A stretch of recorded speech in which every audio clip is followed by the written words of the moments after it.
Hello and welcome back to the Elephant Lounge. I'm your host Tuesday. I want to thank you so much for joining me again, and we are going to get back into Michael Jackson and leaving Neverland. So on my last podcast, I asked if anybody had any specific questions, and one of those questions pertained to a passage that I read in the book that I reviewed unauthorized by Christopher Anderson, and it goes like this. Two private investigators who had worked for Feldman were so outraged that they too went public. San Francisco-based Sandra Sutherland and Jack Palladino, who had also worked previously on the Patty Hearst and Menendez cases, encountered a significant number of credible witnesses, boys and young men who said they had been molested by Michael. I've talked to two grown men crying on the phone, talking about their experiences with Michael as minors, Sutherland said. Some are in prisons and mental hospitals abroad because of what happened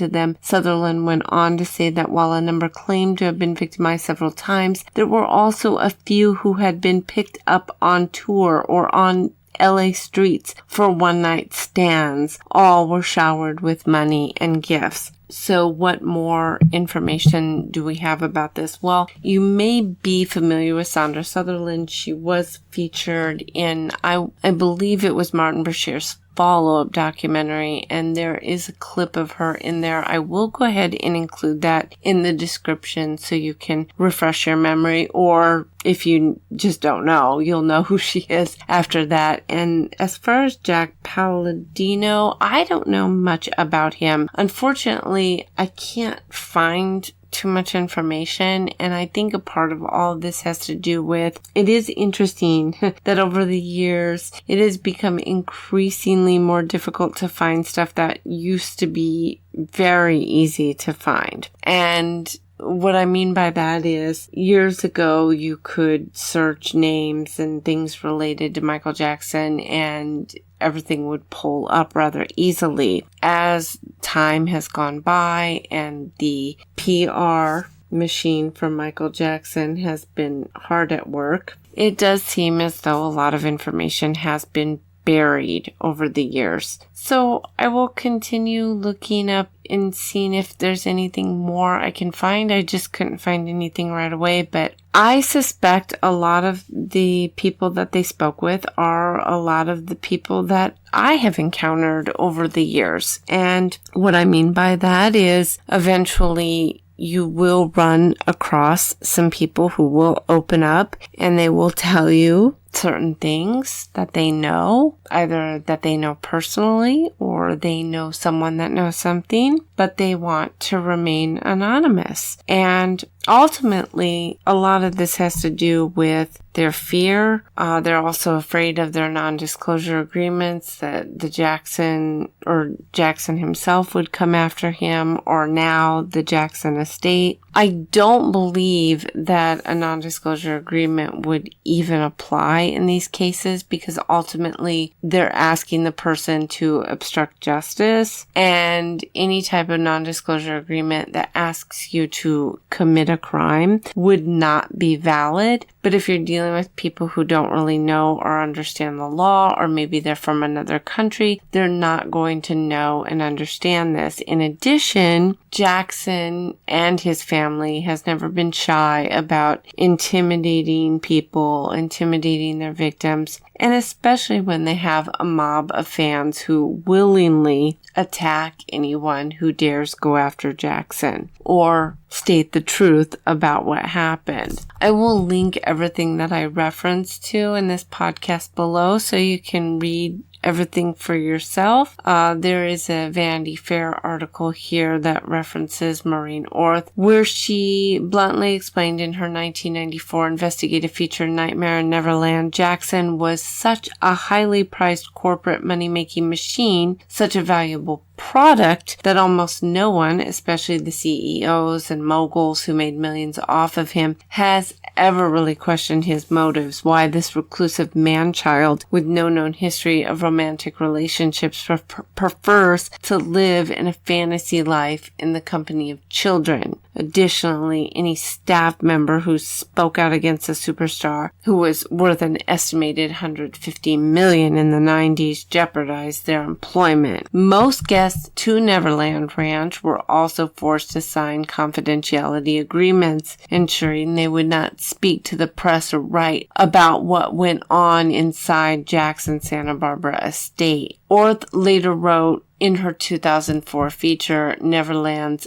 Lost Boys, Jackson used other intimidation tactics as well. So, for instance, in 1993, armed members of tough South Central LA gangs, including the Bloods, were transported to Neverland. The employment of these toughs was said to have sent a strong message to Neverland employees who might have considered cooperating in the Jordan Chandler investigation, not to mention the subliminal message it gave out to other boys and their families who might have been thinking of coming forward. Now, why would you hire a bunch of gang members to be on your estate? What would be the purpose of that unless your purpose was to intimidate other people, like the staff and like other families? What would be the point, and why would you need to intimidate anybody unless, of course, you had something to hide? A person who is innocent, who's done nothing wrong,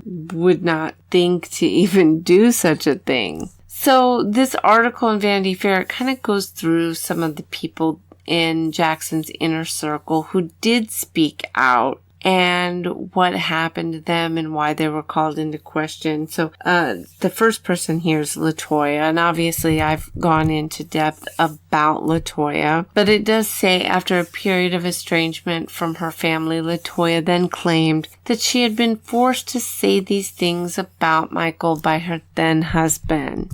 After recanting, she subsequently mended her relationship with the family, though LaToya's sensational claims against her brother did not end with that marriage or even with Michael's 2009 death. CNN reported in 2009 that LaToya had reportedly been paid to give an interview alleging that her brother had been murdered. The next person mentioned is Blanca Francia, and we know her as the maid who worked for Jackson. She would later claim to see Jackson and Robson taking a shower. She recognized the boy's underwear because she had been doing his laundry over the time that he stayed at Neverland. She was paid $2 million in a settlement. Her credibility did come into question when it was revealed that Francia had also reportedly been paid $20,000 for an interview with hard copy. Although I don't blame her for trying to get some more money to sell her story. I think at the time all of this happened, going to the tabloids or going to the press in any capacity was quite popular, especially if you were a nobody and you didn't really have money, but you wanted to say something, but you were afraid the police wouldn't believe you. You have to understand that during the 90s, especially the early 90s, there was a collective, I don't want to say hatred, but distrust of police, any type of authority. This is why gangs flourished during this time. This was the height of all types of gang violence, whether you were a Blood or a Crip. You heard about this everywhere. Even where I'm at in the Midwest, there was a huge surge of gang activity. And this was going on all throughout the country. And there was a prominent belief in our culture to not trust the police. Don't go to the police. You can't go to the police. And I can understand where somebody who was not highly educated, not even from this country, not very familiar with our laws, seeing a young boy of 13 years, accusing Michael of molestation. And that young boy was from a family that did have some money. Jordan's family, they weren't poor. They were not struggling. They actually did have, some money. To see that boy and his family be trashed by the media and trashed by the Jackson estate, I can see where a woman of Francia's stature would be intimidated and feel as though the police would not believe her. Doesn't make it right. It doesn't make it okay. I'm not saying that. I'm saying it makes sense. I can understand where she would go to the press. I know a lot of people want to discredit her because of that, but it's really not that shocking considering the circumstances and the time that all of this occurred. The next person we talk about is Myung Ho Lee, and this is a former business advisor who traveled around the globe with Michael. He had a number of guests in his suites for the night. They were always boys around 10 to 13. Lee added, I've never seen him share a suite with an older teen boy, a girl, or an older female. I thought it was very strange. He also told Orth about Jackson's legal tactics over the years. Quote, Michael is very vindictive if anybody tries to do anything about him. If he has the upper hand, he will destroy you, unquote. Ralph Chacon, a former security guard of Jackson's, testified during the 2005 trial that he saw Jackson perform oral sex on a young boy aged 9 or 10 after Jackson and the boy had bathed in a jacuzzi. I saw that Mr. Jackson was caressing the boy's hair. He added, about a month later, he saw Jackson again kissing the same boy, putting his hand over the boy's crotch. Jackson's defense team, however, chipped away at his credibility, and according to the Washington Post, by asking the former security guard about a wrongful termination lawsuit he had filed against Jackson, in which he had hoped to obtain more than $16 million. Chacon and a former maid were also found guilty of stealing belongings from Jackson's estate, it says amounting to more than $50,000, and accepting money in exchange for the tabloid interview. Okay, well, what was taken? Apparently, he took a candy bar, and Francia, I believe it was Francia, who took a drawing that Michael Jackson made and threw in the trash. Okay, so she took the drawing. Is it right to take a drawing out of the trash? Probably not. I mean, I get it. Probably not the most moral or ethical thing to do. Punished, sure, but that doesn't make a person a total liar. It doesn't mean that person's gonna lie about child abuse. That's quite a reaction. Or if you steal a candy bar, I mean, really? People take things from their employers all the time. Anybody who's taken any type of business course knows that one of the first things they tell you is the biggest loss is employment theft. And I'm not suggesting that stealing from your employee is okay. It's not okay. However, it's done a lot. It's prevalent. It's so prominent that businesses have to work it into their budget. They anticipate that they are going to be stolen from by their own employees. It is an actual expense that's worked into their budget. So I get that there's a lot of people saying, well, that just goes to show how awful they are and et cetera, but something tells me they probably steal from their own employers, or they know somebody that steals from their employers. Is it a bad thing? Yes. Does it make it okay? No. I'm not saying it's okay. But just because someone steals a candy bar or a piece of trash, that doesn't mean they're going to lie about child molestation. It's just not comparable. Then we have Adrienne Marie McManus, who was also a former maid. During the 2005 trial, she says that she saw Jackson touching boys inappropriately. This includes Macaulay Culkin. And though Culkin has denied any appropriate behavior at Neverland, inappropriate behavior, I should say, Jackson's defense team pointed out that McManus had been a part of the wrongful termination lawsuit filed in hopes of making more than $16 million. And she was also found guilty of stealing items from Jackson's home and accepting money in exchange for a tabloid interview. Well, again,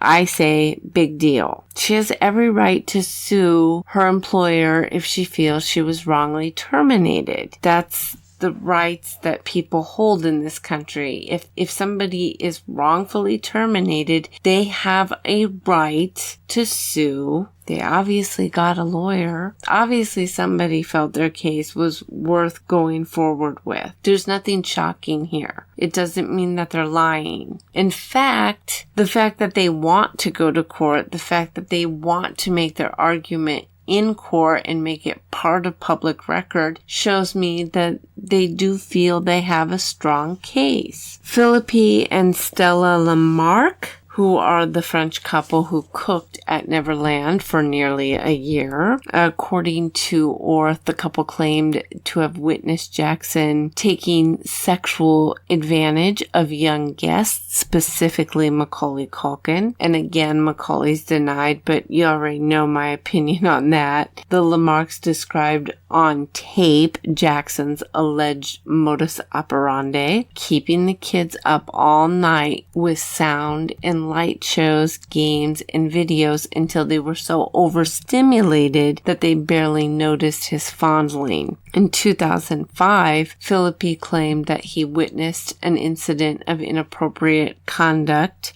Upon delivering fries to Jackson around 3 a.m., he entered Jackson's bedroom, saw Jackson and Culkin playing an arcade game with Jackson's hand down the young boy's underpants. I was shocked. I almost dropped the fries. The couple lost credibility when it was discovered that they tried to sell their story to the National Enquirer, and they allegedly made some altering details. First, the hand was outside the pants, then it became inside the pants. Eddie Reynoso, a featured dancer in the Thriller music video, who was once close friends with Jackson, said, quote, "He's had little boys around for 9 years straight, 24 hours around the clock." Reynoso told Orth for her feature Nightmare in Neverland, people in show business couldn't understand how long it took to get the talk going. The public is 100 years behind on the allegations. Reynoso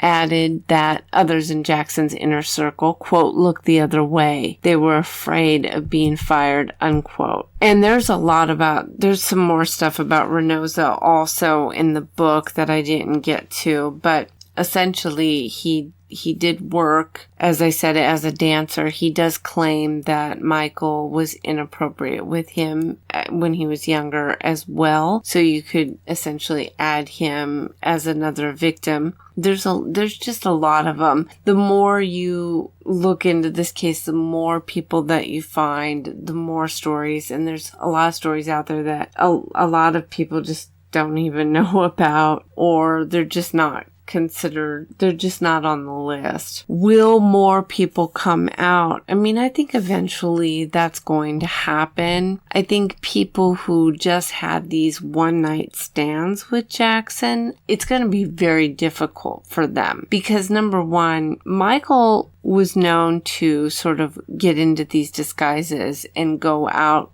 into the street and look for people. So it doesn't surprise me that he looked for young boys, young kids on the street. So I'd imagine that a lot of these people would be probably homeless, runaways, people with drug problems, people with mental problems already. Michael Jackson comes along. He can give them food, shelter for the night, and give them maybe some money, some gifts. Those people go along with it. And you're not going to come out and go to the police and say, oh, Michael Jackson did this. You're just not going to do that. Number one, no one's going to believe you. No one's going to believe you, especially around that time. And then years later, it's even more difficult because you don't really have any witnesses. There's nobody that's going to really know who you are. Even if the guards or the security or whoever, according to the people on the staff that have come forward, it's pretty much a consensus that Michael had people coming and going. So the chances of them being able to recognize who they are years later or remember who they are years later, it's going to be pretty slim to none because they didn't come forward at that time. And of course they would be scared to come forward at that time. And they're certainly not going to come forward now because they could easily be dismissed. There's no evidence that likely that even exists that they were around Michael Jackson. That is not the case for Wade and James. Fortunately for them, there's a lot of evidence that Wade was constantly around Michael Jackson, that James was constantly around Michael Jackson, James especially, because James was everywhere when it comes to Michael Jackson. Wade was definitely the same, but I just feel like James was definitely a special friend of Michael Jackson by far. And because of that overwhelming evidence and because of all of the gifts and the witnesses and the cameras and the footage and all of this stuff, it's proof that Michael Jackson was around them and around them constantly. And then of course we have the payments and the money exchanges and the gifts. All of these things show that Michael Jackson was intimate with these boys. So I think it is a little bit easier for them to come forward just because there is proof. And as I've stated so strongly before, and I will repeat again, investigators knew that they were abused. So investigators knew about Wade and James because of the witnesses that came forward. It's because of their behavior. It's because they knew Michael Jackson was a pedophile. There's no other explanation. At some point, it just becomes laughable when you hear people continue to try and defend and make excuses and bring up all this other nonsense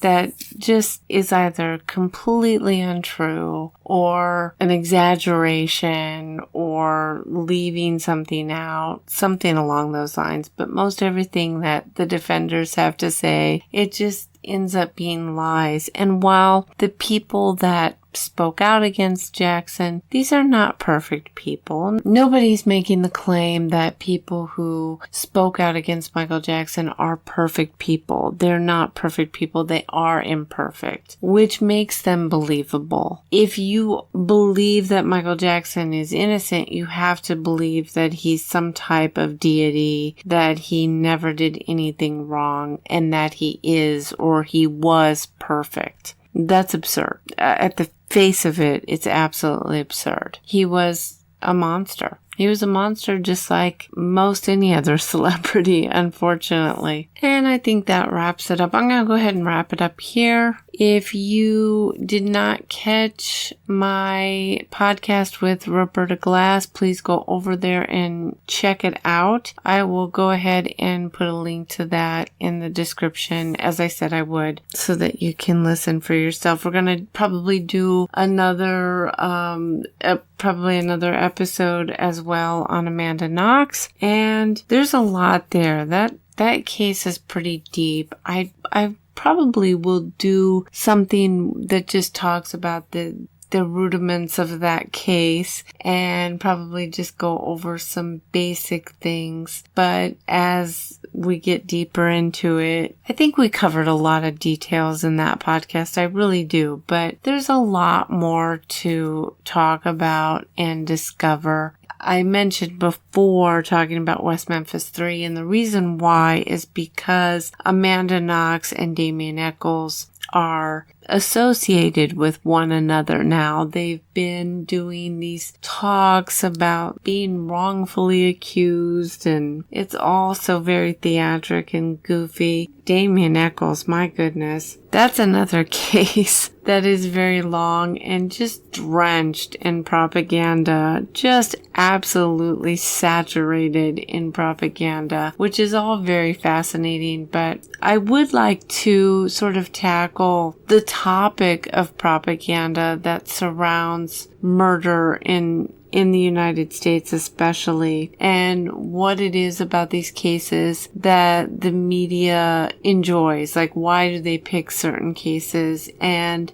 what is the purpose of the propaganda? What is it that motivates them? Is there a motivation for it? I'd like to sort of explore that topic, but more importantly, how do people go about developing a critical mind or critical thinking? How does an investigator approach a case and how they go about solving crimes? That's one thing I definitely like to talk about and get a little bit deeper in, using specific cases as examples. So I'm going to try and put something together this week. Hopefully, we'll see how that goes. And I'll be back.